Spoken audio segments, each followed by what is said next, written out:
is marketing and sales. So obviously a cornerstone for every company.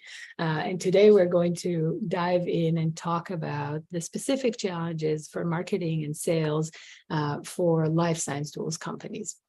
So to do that, we have two extraordinary experienced people and that I'm really glad to have here. Thank you both for being here. So how about we start with introducing our panelists. So Ani, how about we start with you? Thank you, and thanks for having me here. So my name is Ani Nasinalis. I'm Senior Director of Global Product Management at Beckman Coulter, and I have about 16 years of experience in both the life sciences and diagnostics space. In my current role, it's really about a focus on product lifecycle management. So really innovation, product lifecycle extensions, and all the way through to obsolescence and discontinuance. Prior roles I've held was to lead and direct product marketing, again at Beckman Coulter.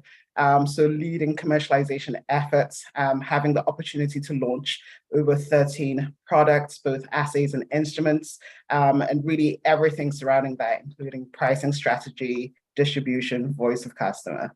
And in prior lifetime, had experience in sales, getting very close to the customer, and starting off in R&D, behind the bench, developing products. So really good to be here. Thank you, Ani. And then we'll continue with Jose. Go ahead. Yeah, thanks a lot for having me. Very excited to be part of this program. Jose Moraches, I'm a co-founder and managing partner for Phase 2 Ventures. It's a firm that's focusing on life science tools, platform technologies, and computational bio, which really fits with this group here. Previously, which is very relevant to the folks here, I co-founded and was the founding CEO for NanoSelect Biomedical, which is a cell sorting technology platform in the life science tool space. I've also am on the board for Defined Bioscience, a company that makes growth media for growing stem cells. And then a couple of years ago, I joined as board member for Lynx Bio, focusing on developing new therapeutics in the immuno-oncology space. And yeah, I'd be happy to share a lot of my experiences going through the early stages of the process and discussing with Oni on the more later stage activities. Thank you, and as you can tell, they both wear multiple hats in different journeys of their career. But we'll try to tap into as much as possible from your different experiences. And Jose, we might lean on your experience with NanoSelect as in the earlier stages of the company, which I think our companies can relate to. So, all right, let's dive in. So to begin, I will ask Jose, maybe let's start with you. Can you elaborate on some of the strategies that you've used in the earlier stages of NanoSelect, for example, to narrow down that initial customer segment? A lot of our companies, especially for tools companies, when we're talking about a tool like flow cytometer, right? That can work for everything, right? But how do you narrow down your initial application and your initial customer segment? Yeah, that's one of the hardest things I think for companies in the very early stages, because you identify a very promising technology, and to this day people will ask, what's your killer application? And that's a very hard thing to do, because you could say, well, it does everything, right? And there the tough thing is finding sometimes a niche area where you feel you can do very well, but it's still part of a larger market that you could tap into or expand into. But you want to be able to show some key value, right? If you're just something else or something, the me too of a certain application, that sometimes that becomes tougher to get into. So if you could get into, and even though you could say you can do everything and you could do it cheaper or whatever, identifying a key application that you can show value and demonstrate some early success with, demonstrating to customers. And sometimes, depending on the stage of your prototype or your system, you can, maybe don't have the instrument or the technology, but you could at least present the value that you can create with your product, and then going after those specific customers and getting that feedback early on is important. And then once you do have a platform or a reagent or something that you developed, obviously getting it out there and testing that hypothesis as soon as possible is critical, because sometimes you just have to pivot. And I've been there when we thought, we can just do cell sorting of everything. And it happened to be that, there's a very particular application that was simple and quote unquote boring, but it worked really well for us to get into. How did you, just kind of pulling on that thread, how did you find that one application where it is, there are the Beckman Coulters of the world, right? There are sorters out there, right? How do you find that one little thing? Did you literally just go from client to client, try to understand their pain point? Yeah, so it is getting outside of your comfort zone a little bit in the early stages. And, I'm sure everybody feels this problem of like, I don't want to show my baby because people might think my baby's ugly phenomena. And I remember going through that very heavily because it's like, it's not ready. I don't want to be told that it doesn't work. But I think early adopters usually understand that. And obviously, so you can't be afraid of that. So when we did go out there, we were very hesitant to showcase it to many people, but eventually it took several tries. In our case, we found out that sorting and dispensing single cells into a well was very critical in the cell line development space for cloning, and where viability was, a key factor. And something that's easy and easy to use. People didn't want to use clunky and very expensive cell sorters. And we kind of landed on that. And then customers started coming to us. It's like, hey, I heard you have this particular technology. So once you start hearing that where it matches very well and the people you're talking to are very excited and they're willing to pay, versus like, if someone tells you, yeah, this is really cool, but would you actually buy it? And I'm sure we'll talk more about that later. But I guess in general, it is getting out there to as many folks and different applications that you're going after and see which one you match best with early on. Thank you. And maybe turning that question to Ani, some of the advice that you have from the experience that you've had along your career, what are things that early stage companies can do to really find how they differentiate from the incumbent, right? From the existing competition that already has the majority market share, right? Yeah. And Jose, you mentioned a word which is niche. You have to be ruthlessly specific as to who your customer target is. There's always a temptation to just want to go after everyone. Maybe you'll have a higher probability of finding customers. But if you're very focused and you're assessing, you're really stepping into the shoes of your customers, you're understanding what their workflows are, what their day-to-day lives are, and you're very closely aligning your products with that, that's how you become differentiated. And there's so many ways of slicing customers, right? And just like even the most basic level of just looking at size, small, medium, large, right? You're seeing that maybe there are more, larger size opportunities with those medium and large customers, but maybe that's where your competitors are playing. Maybe you actually want to focus on those smaller ones who haven't been receiving love. So it's just really about being very specific about where you're going to play. So that's really all I'll add to what Jose said. Yeah, thank you. And maybe kind of ties into that, maybe we'll stay with you on that question, ties into it is, let's say that you now have a better understanding, you've talked to customers, you have a little bit of a better understanding as to who would be that segment. What are some of the the successful ways that you've seen for companies to locate, select, and engage customers to start testing their hypothesis, right? As every scientist, you have to put this to the test. Like you said, you don't want to hear maybe that your baby is ugly, but you might have to in some ways, shape, or form to help you refine the product. So what are good ways to find these customers, put the device in their hand, or if it's a device or whatever product it is? Yeah, there are really two ways when it comes to an early stage company, just given that you probably don't have customers today. The first would be through your network and just having those conversations and seeing where you can make those connections and those collaborations.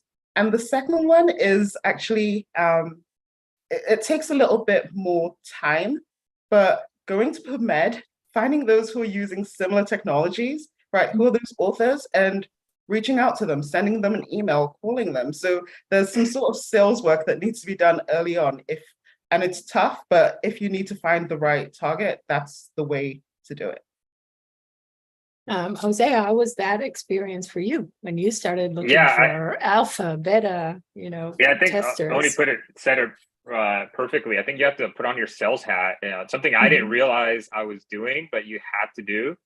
So it's going out and networking, going out and building a relationship with folks in your segment, whether that's many coffees, bobas, beers.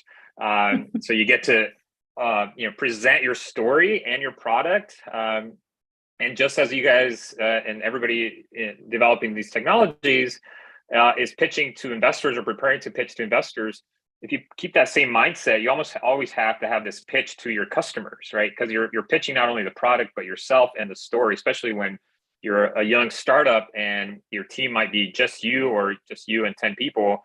It really is, presenting yourself.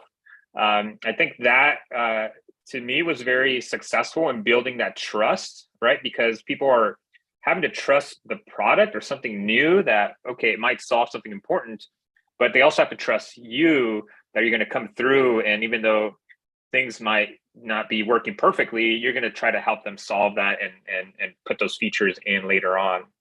So building that trust is key and important. And then, to use guerrilla tactics if needed with respect to like going all out on initial exposure and doing whatever you think is required to get in front of some of these customers or potential customers early on. Perfect segue into the guerrilla question. So we often get this question of, are conferences really worth is it really my best bang for the buck, right? And we had 3 very weird years, okay, with COVID, right? But the world's going back to where it was before. Is it really conferences that you should be spending your money on, or are there other things that you should be paying attention to and maybe money better spent? Oni, do you want to take a first stab at that? Yeah, I really do feel 2 ways about conferences. Let me start with no, because I'm cheating. I have an answer for yes and no. Let me start with no. Today, now more than ever, our customers and just us in general are doing the majority of our research online before we even turn to conferences, before we turn to the suppliers.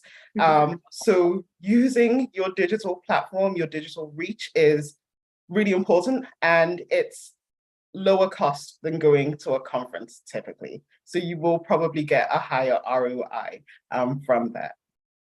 Saying that, at a conference, it's easier because you already have a very defined target segment available. And depending on what your goals are, you might or might not want to have a booth. If your goal is to go and raise awareness and just kind of create some discussion around your company, your product, a booth is good. There's a lot of preparation, not just logistically into supporting that, but to Jose's prior point, having your pitch ready, right? Understanding what it is the customer needs and being prepared to kind of go out and speak to that. So that's a great way of reaching customers. If your goal is to have deeper conversations and meet with people, a booth isn't required and therefore less expensive to go to a conference. So it's kind of a yes/no answer depending on where you are and what your goals are. Yeah, I think you said. Are there specific stages where it makes more sense, or a readiness level where it makes more sense, or it made more sense for you to be focusing on conferences versus digital reach? Is that question for Jose or? Jose, yes, sorry. Yeah, yeah, maybe I'll try to answer that also, tying into what Oni said, which I think you said it perfectly. And it all really depends. And I agree. I think in general, they're not worth it, especially if you're trying to do a blanket, like I'm going to go to, even 3 or 5 conferences. I would say don't do that, especially early on. It's a lot of money, and not only the money, but your time, right? So you have to be very focused. But if you have identified the segment fairly well, then that's where I would say identifying that one key conference might be very beneficial, and as long as you put all the prep work that goes into it. So that's one reason I would say yes to ideally just one key one that you can get a lot of bang for your buck if it's the right timing. And as long as you can do multiple things. So one is obviously raise awareness, but depending on where you are in the stage of your instrument development, so you might not be fully done and fully cooked. So if you have something that you can showcase, it's actually a very good time to get a lot of voice of customer really fast, right? So you get 50 people, 100 people to come through and say, hey, do you like this? Is this? Would you pay this for this? So it's a good spot to get a lot of feedback early on. But if you're still pretty far away from having a system, I would wait. You could still attend to multiple conferences, but not display, and then be creative there. I remember our first major conference, we had a poster. So having a poster is a nice way to get in there. And then the way we cheated for not having a booth, we couldn't afford it, even if we wanted to, is we had a hotel room where we set up a prototype there, and we targeted several people that we wanted to showcase. And then as people came to our poster as well, we're like, hey, we're gonna, tomorrow at 4 p.m. we're gonna have some folks come over and you can come and check it out. And then we had sometimes one-on-one. So that's a very creative way to just not spend $3 to $5 grand, and as long as people don't feel weirded out of having them come over to near your hotel room or whatever, doing it the right way. But yeah, you at that point you don't care. You want to get feedback, which is the most important thing, and getting exposure as best as possible. Another tactic that I did early on was create my own conference. So I remember not being able to afford to even register for a conference, like $2,000 to $3,000 conferences, and I wasn't going to be above the noise. So we basically put together our own conferences and had a reason to reach out to experts in the field. And now I became, very close to key opinion leaders, and they became a speaker at this, small focused conference that I put together in San Diego. And then you're the key sponsor of this conference, and you could bring colleagues and friends to do that. So that took a lot of effort. I don't recommend that to everybody. And it was just the right moment of time where I knew folks that would help me organize. But again, it depends on where you are and how creative you can get. That's fantastic. I think that is a great idea, given some resources and readiness, of course. Kind of staying a little bit on that area again of how do you get to these people. There's academic collaborations is the first thing that comes to mind, right? When you're still early on, that is a no-brainer way of getting validation. Is that there are government initiatives, professional consortiums, things like that people are involved in. Does that, I mean, I guess again, it's a no-brainer to do that when you're earlier on. Does it move the needle in terms of getting to customers? And I know this may not be what companies want to hear, but I'm really asking kind of openly and honestly. Ani, maybe you can start with that. In getting to customers, not really. In furthering maybe the development of your product, or in having that customer touch point for customer evaluations and partnerships, yes. So I think my unvarnished answer is no, that's probably not where you want to go to drive growth. Mm-hmm. Jose, how about you? Did you kind of start out this way? Did you seek specific initiatives that may be specific to the niche that you were targeting? Or did it help? Was it a waste of time? Yeah, we didn't do too much of that early on. It's I think that's on a case by case basis and kind of where you are. So yeah, I don't have too much to speak on that. All right.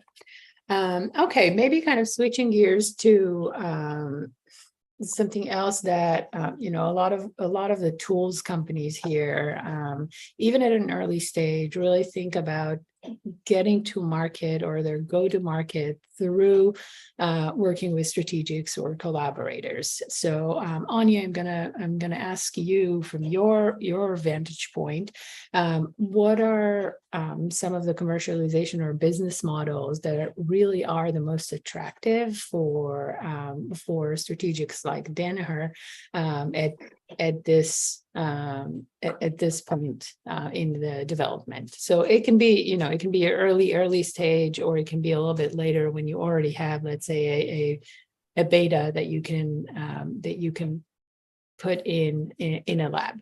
Yeah. I can't speak on behalf of Danaher, but just more broadly. Right, of course. I would say that, clearly there's the M&A tactic, right? Where you can position yourself in a way where you have this novel technology and you're looking and seeking to be acquired. So that's certainly something that some of the strategic partners would be doing. And I mean, you described it as a baby, Jose, early on. If you're willing to give up your baby, that's certainly one approach you can take. More often than not, I'm kind of seeing OEM opportunities and even just kind of distribution with those larger companies.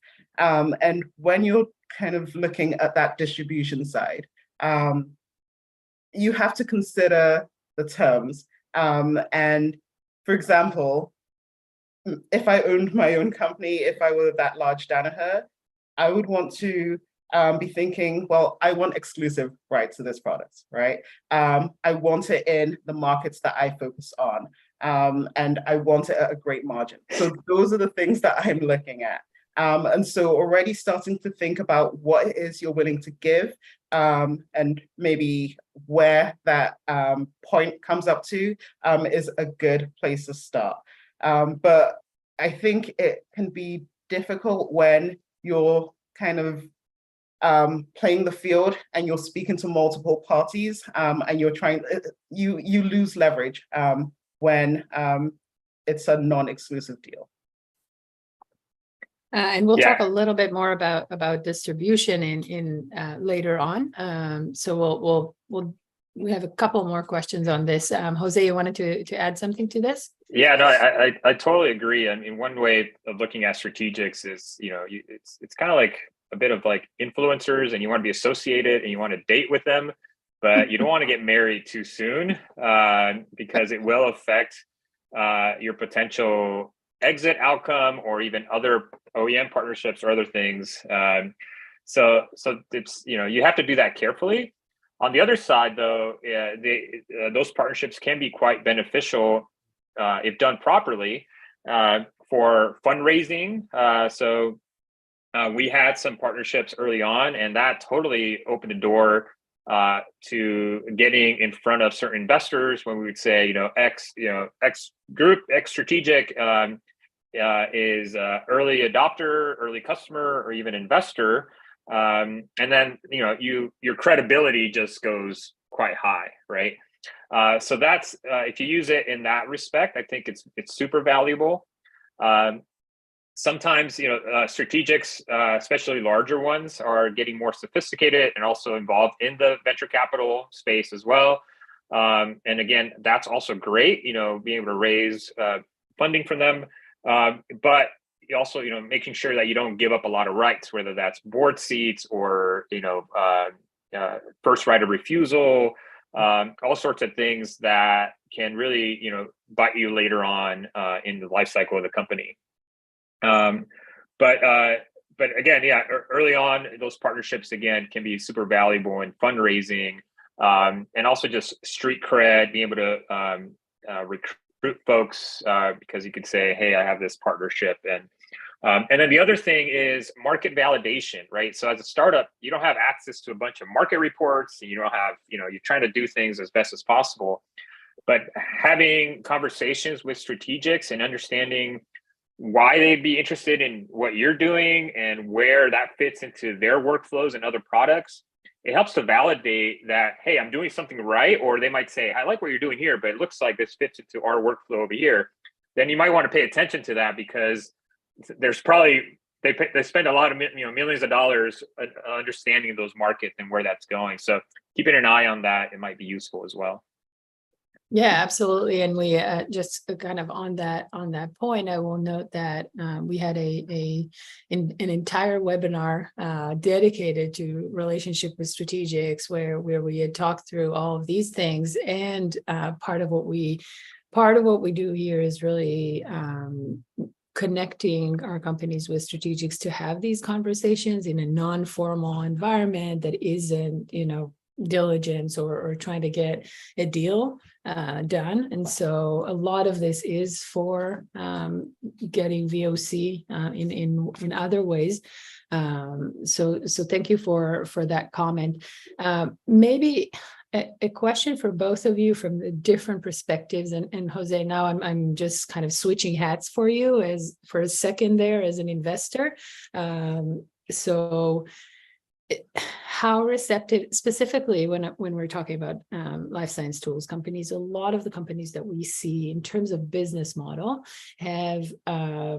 currently have or start out with a service or a fee for service model during the product development as a strategy to collect feedback from customers. And then kind of the second step is, of course, productizing, right? So how, Jose, from your perspective, how do investors look at this in that specific sector of the industry? And then later on for you, as a strategic, to continue the previous question, what does that look like for you? And is that attractive for a strategic to start a relationship with a startup at this point? Yeah, so I personally see that as a value add or I see that positively, or I don't see any too much of a downside, other than it could be distracting for product development, right? So sometimes you need to have a strong focus. So I think if you've done the right fundraising and you can really focus product development and get a product out there 6 months sooner or a year sooner by just focusing on product development versus services, that's a call you have to make on a business case. But in general, if you're trying to build up and you don't have the resources or the capabilities to get there right away, I think starting with the service is the right thing to do. But also because you might not have all the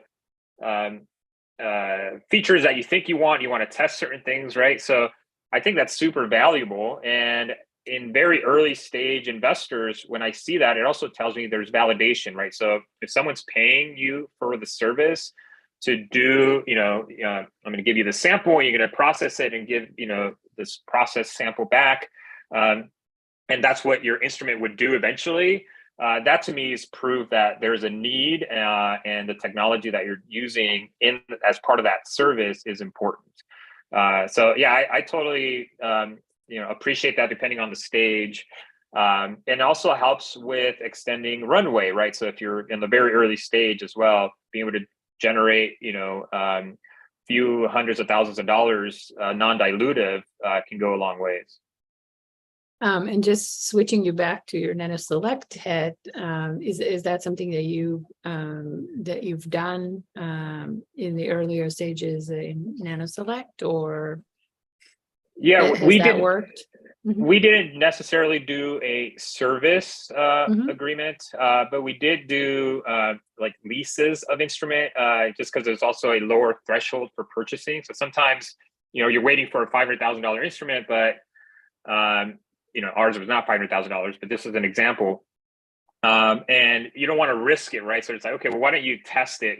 We'll pay you a service to run a sample and see what that might look like. And you might be willing to pay, $25,000, $50,000 to do that. So those are tactics that we did employ and we just did it as a lease versus a contract is just the way to process that at that time. So yeah, if you can get away with it, I think it's totally worth doing it. Ani, how do you look at it as a bigger strategic or from anywhere in your professional experience along the way? Yeah, and just to clarify the question, it's how do strategics look at the different commercial models, business models with startups?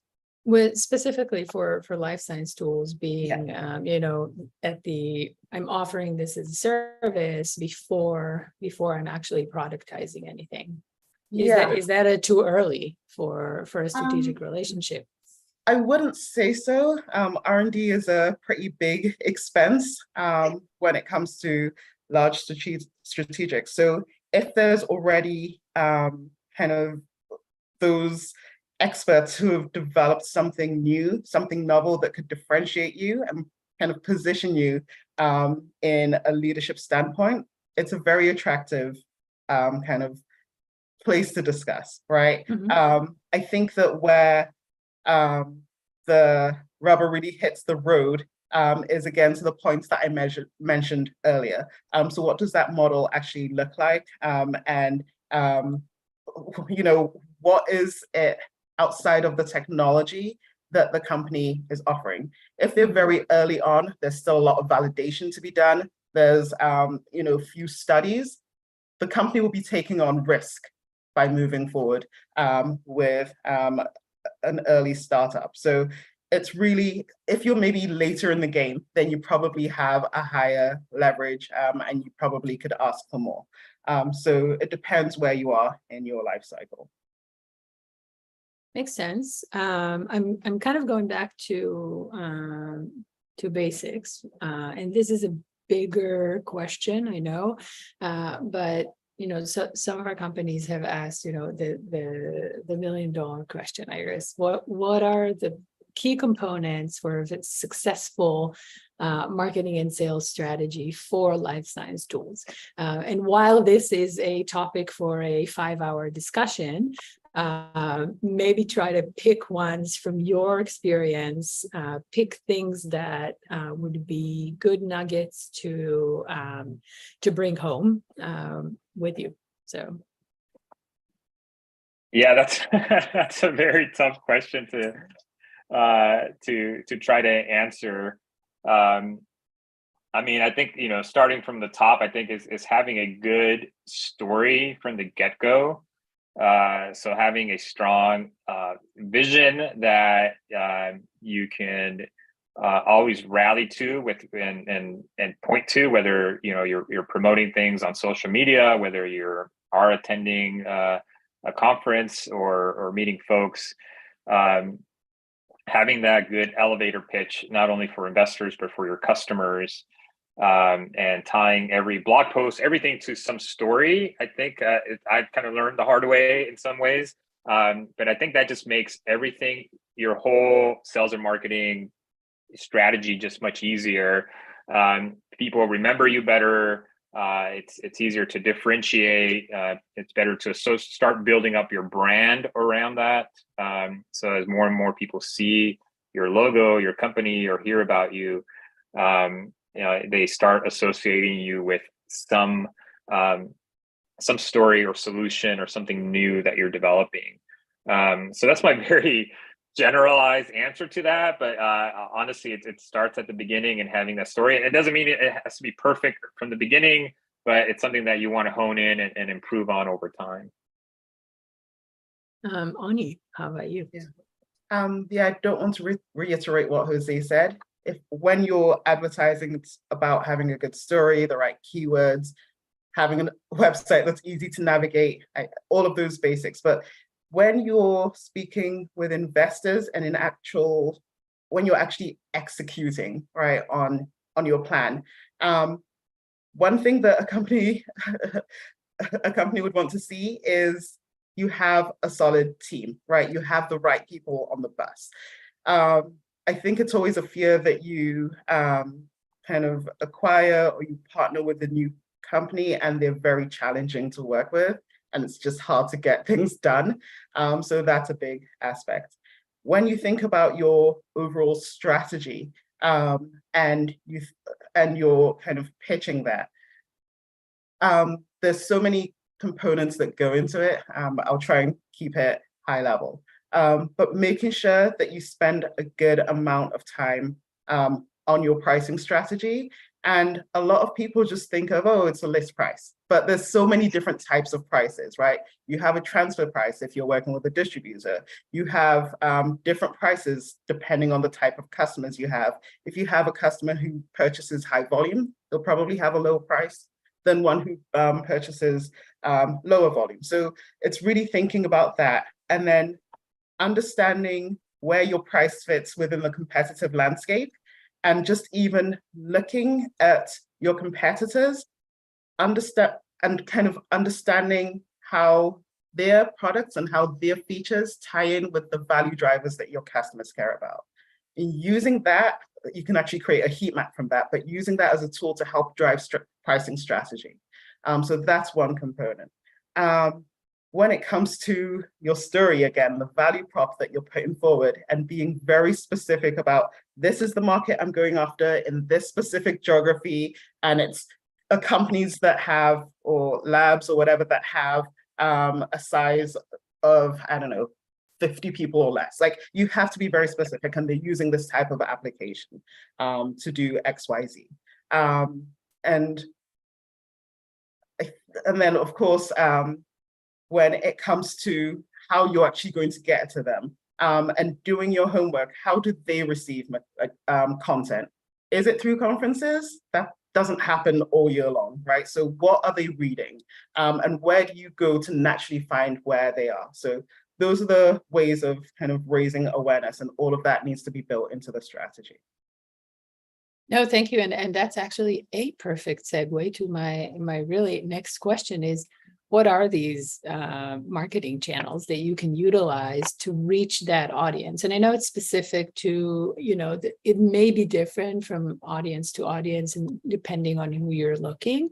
But maybe I'll ask you from the perspective of a strategic, and then Jose from the perspective of the startup that needs to try everything. What are kind of some of these important marketing tools, softwares, channels that you want to use, and then I don't know if any of you has this specific answer to that, but one of our companies have asked about if there are any specific channels that a SaaS company might want to utilize over others. There's so many tools. I guess maybe I'll ask you a return question, which is, in what regard? Because you can have tools, for example, that you're using to raise awareness, but then there are other tools that you will be using to monitor and assess how that's. So I'm just curious as to at what level you're looking at this. I think let's start with monitoring and assessing where your clients are, what are their needs, really kind of the boots on the ground. How do you talk to them, really? Yeah. this is not specific to where I am today, and I'm not trying to promote any particular company over the other, but I do see, for example, Select Science being used as a place that people go to raise awareness and promote their products. And one of the good things about working with them is that they give you a lot of metrics behind it too, right? So the number of impressions, the number of clicks, and so on. So that's a really good channel. Lab Manager, all those typical places that maybe your scientists are using is probably where your customers are also. Okay, great. And then Jose, how about yourself? Yeah, I totally agree. There's many platforms out there as well, whether BioCompare for, you want to make sure you're included in comparisons, but all these are very expensive, right? So it also depends on the timing and when you're doing it. They could be quite expensive. So I know there's a question later on how much of your marketing money do you want to spend, because all these tools and strategies, they are not cheap, right? So it is very company specific and stage specific on how you want to do these things. In the early stages, like the company helping now with Define Bioscience, they're at the very early stage, not a lot of marketing budget. So that company, we're leveraging LinkedIn as much as possible, as much as free exposure as much as possible, and then slowly building up, and then leveraging other channels like Quartzy and others where you can kind of get yourself out there as well. And then with respect to tracking all your leads and everything, I think the earlier you can get into a habit of doing that in whatever platform that you feel comfortable with. It doesn't have to be Salesforce all the time. That's the most vanilla one that most people use in the later stages. It is very expensive, especially as you start adding seats.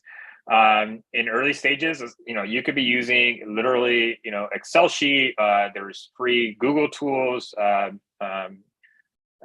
of the companies I work with uses the tables gadget from Google. There's a bunch of platforms. What matters the most is actually using them. And that's a constant conversation that we have is like, did we input this data?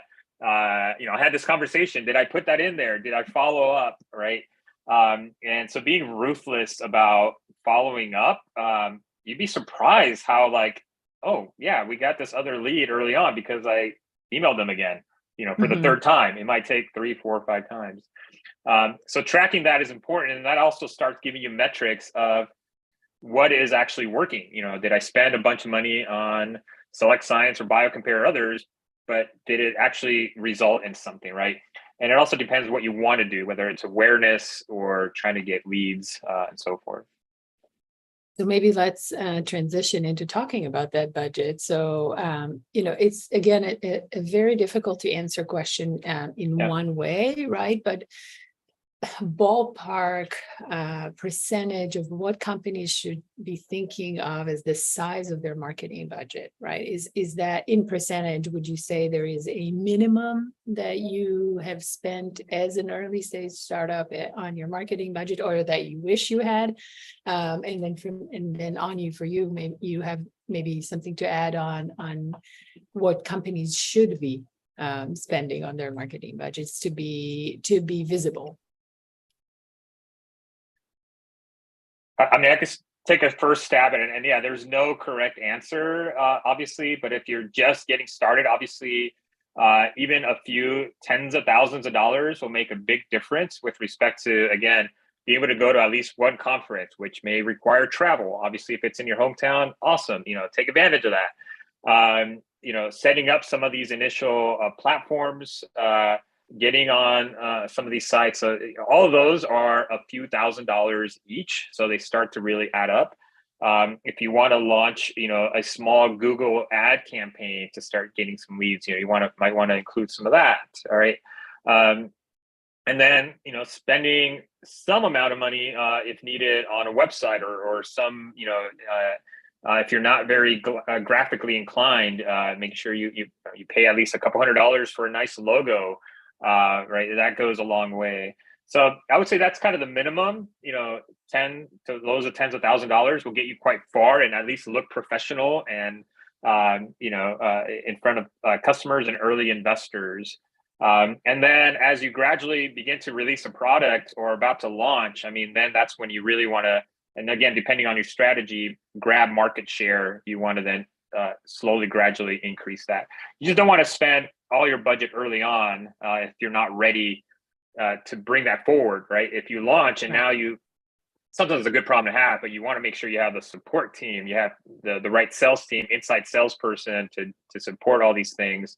You got to make sure it's a gradual thing. Yeah. And I've seen companies spend such a vastly different amount that it's hard to say, oh, spend, 50,000. I think what you spend the money on is key. Pretty much everything that you do online will ultimately feed back to your website, right? If you publish an article somewhere, there's probably going to be a link to your website, or people will look that up. If you put out a webinar, they'll come back to your website. So I would say primarily, make sure your website is the star. Make sure it's easy to navigate, that your value prop is very clear, that what your product does is clear to that audience.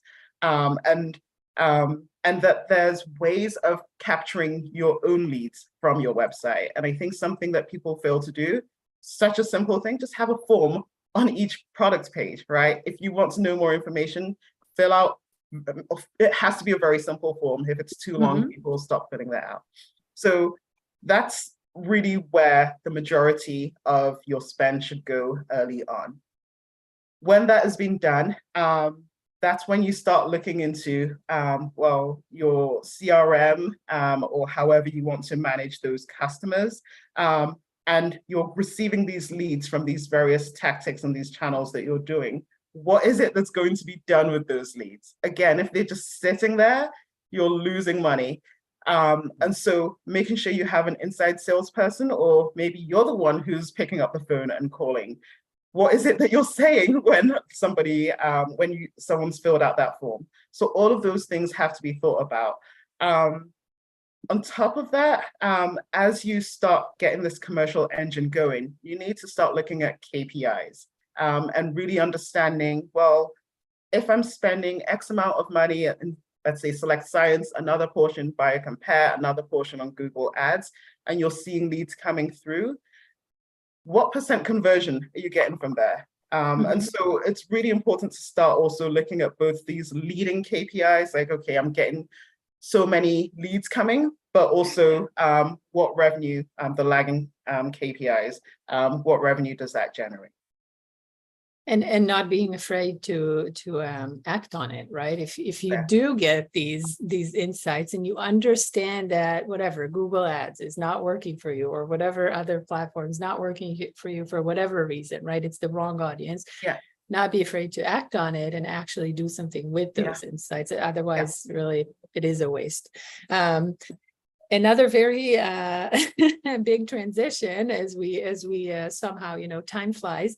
So another transition to talking about sales. So you touched on it a little bit, Ani. Now, what do you do with this data, right? So some of the things that are challenging for an early stage startup in sales is really most of the time they don't have a sales team, right, in-house. So first of all, what are your thoughts on, we'll start from the top. What are your thoughts on CEO as doing the sales? Is that a good way to spend the CEO time? Should you really be investing as you're prioritizing what you're doing with your resources, bringing in someone for sales at the earlier stages, even when you're trying to find, beta customers, things like that? What are your thoughts on that? Maybe Jose, you can start maybe from your experience.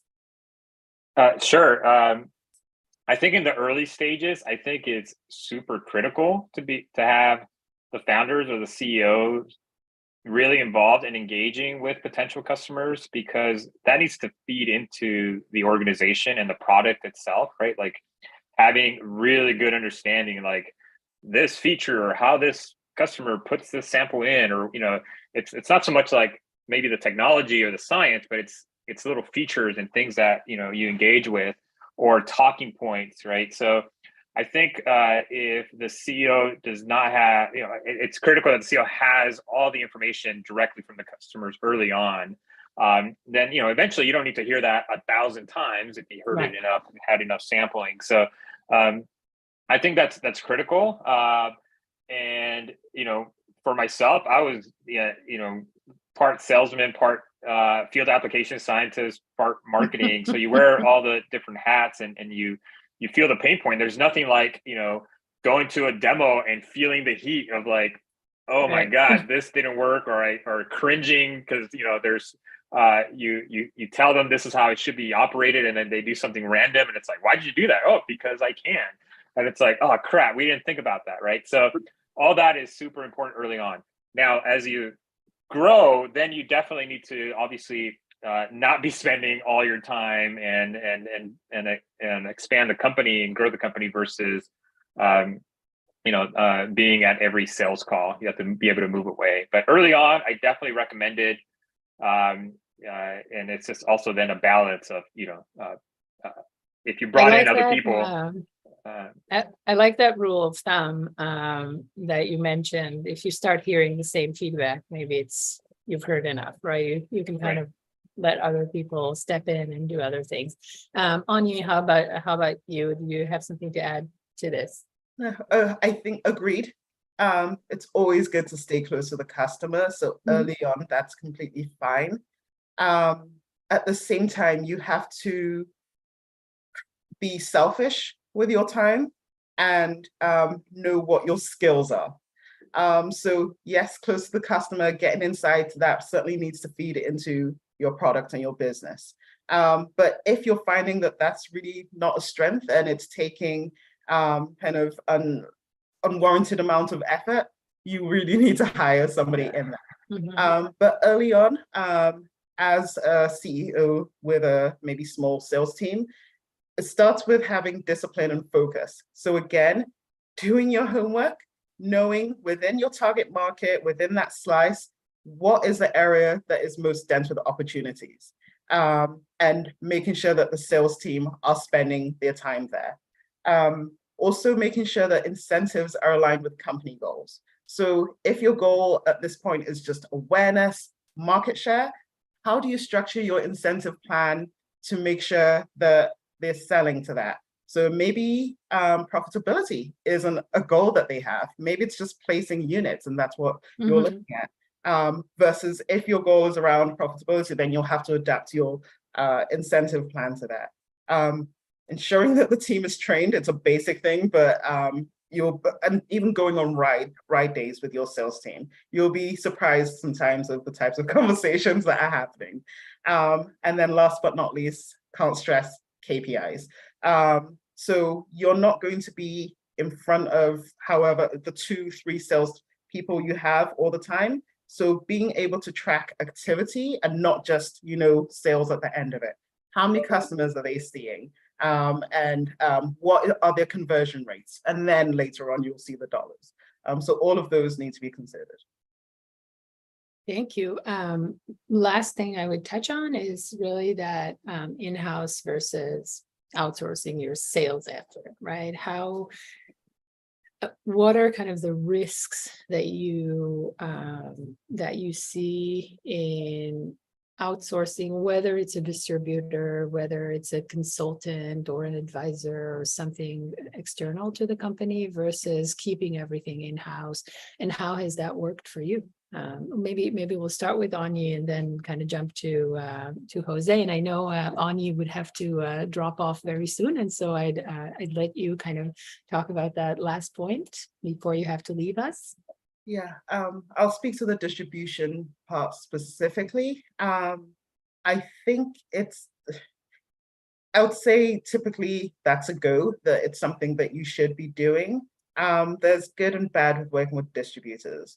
The good is that they typically have access to the market that you're looking at, and that they're talking to your customers and potentially selling the product. The challenges is that they have a massive portfolio they're selling. So trying to gain their mind share can be a very difficult thing. On top of that, you have to consider the transfer price and how much margin they get. If they have really big margins, it's possible that they'll be speaking about your products because they'll be making more, versus if you're giving them something tight. So, but early on, I think working with distributors is a good thing, even just for the awareness, and for having your products in front of customers that you're interested in. Thank you. Jose, how was your experience with, have you worked with distributors or outsourced any of the sales efforts, or did you do everything in-house? How did that work for you? Yeah, I'll speak maybe in general terms. Typically, ideally, the most vanilla thing to do is to have it and do it all yourself, right? One, you own all the, you own the customers, you have, the touch points, the message, you provide all the attention to those customers. As Ani mentioned, if you have distributors, they're not focused on your product. So that's typically the perfect scenario if you can do that. But obviously when you're a small team and you're growing, I think outsourcing certain aspects can be very enabling to what you're doing. And it just depends on, what you're trying to do, right? And I've, in early stages, did use some outsourcing for some inside sales support, right? Because I couldn't afford to bring in a full-time person and had someone support us for that. So it just depends on what stage of the company you're in.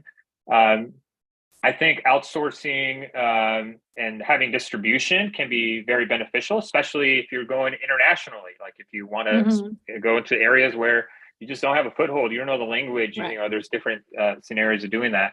I think that's a no-brainer. And for NanoSelect specifically, we did direct in the US. And then once we felt we were ready, which took a while, we then started to roll out and have distributors internationally. I don't think we would have been able to do that very well directly, again, because you have to be physically there and supporting the language. There's all sorts of stuff that's required. So I think that's very valuable. And then I think there's sometimes opportunities where you have a direct market that you're going after, and maybe there's a side market or something adjacent that overlaps, but you don't have the experience or the market share. Then I think sometimes that makes sense to collaborate and outsource to a bigger entity that has the resources to do that. The counter to that is, getting too connected with some groups. Again, you got to just think the long term, making sure that you have the right contracts in place so that you have outs is important, and also doesn't affect your potential exit opportunities down the line. So if everything is going through some third party, and then you have an acquirer that's not part of that, and you have to untangle all that, then that could be messy, right? So there's pros and cons, and for case by case, you have to evaluate it. But I think if done right, it can be very useful. All right, thank you. We are at the hour, so sadly, we will, bid our online viewers farewell, and we'll continue into the Q&A. And with this opportunity, we will also, unfortunately, have to say bye to Ani here.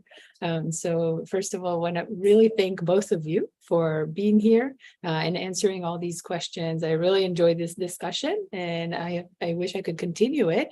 And so thank you so much for all of your inputs here. And our companies, and Jose, please stay on for the Q&A. I wanted to specifically say, if you have some of the more logistical questions on building this distributor relationship, things that you want to ask, please feel free to start putting them in the Q&A so that we can start answering them shortly. And so goodbye, everyone watching us online. And thank you so much again.